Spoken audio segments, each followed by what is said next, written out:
third way to please God is that we are to be strengthened with God's power. Strengthened with all power according to his glorious might, so that you may have great endurance and patience. Being strengthened with God's power isn't something that happens in an instant, by the way. It just doesn't. And in fact, the way this is worded, it makes it very clear. You aren't suddenly, all of a sudden, Arnold Schwarzenegger powerful. You grow up, you wake up one morning and you got muscles.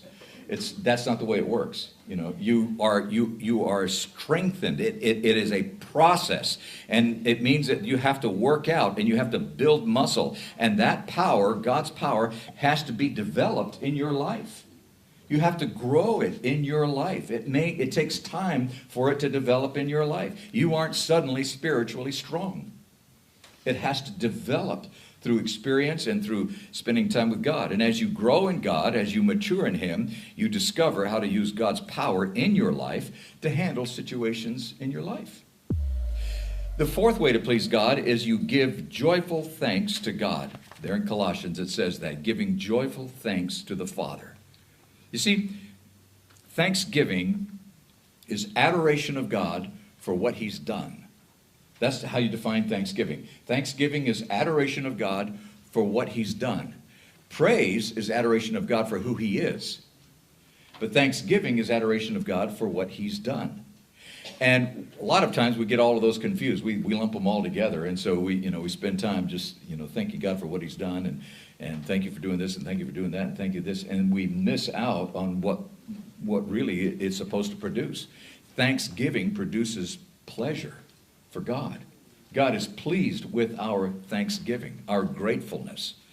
And it comes with this realization that God is up to something in your life. And for that, you're grateful. You recognize that God is up to something. It may not be really pleasant. It may be uncomfortable right now in your life. But at least you know that God is up to something. And even if you don't know what God is up to, you know he's up to something in your life. And you see, Moses was in that position. He had no idea what God was up to in his life. He had no idea. You see, what he did know was that the Hebrews had a hard life. He knew he was Hebrew, but he also knew that he had a privileged life, that he had been adopted by the Pharaoh's daughter. And so he had it made. And there was an uncomfortable position to be in, because he was Hebrew, and the Hebrews were really, really suffering under the guise of slavery, under the weight of slavery.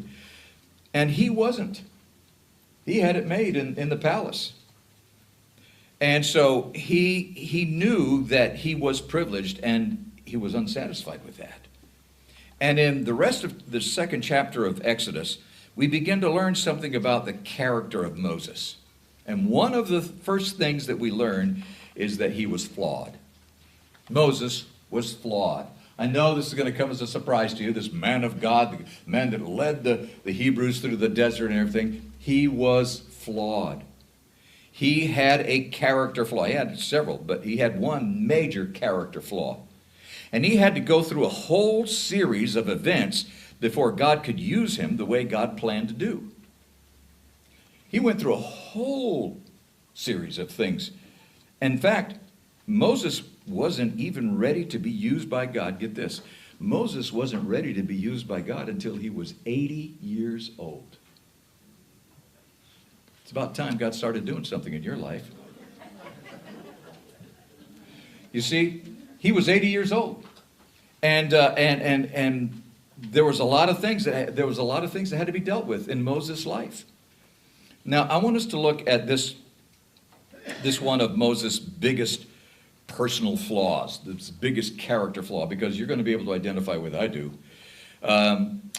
Not everyone who is famous or wealthy was successful their first attempt. History is full of people who were rejected once or even many times before making their mark. And one famous American went to war as a captain, and he returned home as a private. Now, that's a rather sizable demotion. That'll kind of take the wind out of your sails. And after that, he failed as a businessman. He tried to be a lawyer. But it was said that he was way too impractical and temperamental to be successful at that. So he did what many lawyers do. He turned to politics. And he was defeated in his first try for the legislature. Then he was defeated in his first attempt to be nominated for Congress. And then he was defeated in his application to be the commissioner of the General Land Office. And then he was defeated in the senatorial election. Then he was defeated in his efforts for the vice presidency. And then he was defeated in another senatorial election. And about that time, he wrote a letter to one of his friends, and he said, "I am now the most miserable man living." He said, "If what I feel were equally distributed to the whole human family, there would not be one cheerful face on the earth." That was the life of an obscure loser named Abraham Lincoln. Each one of those steps ultimately led Abraham Lincoln, whether he knew it or not, one step closer to his eventual success.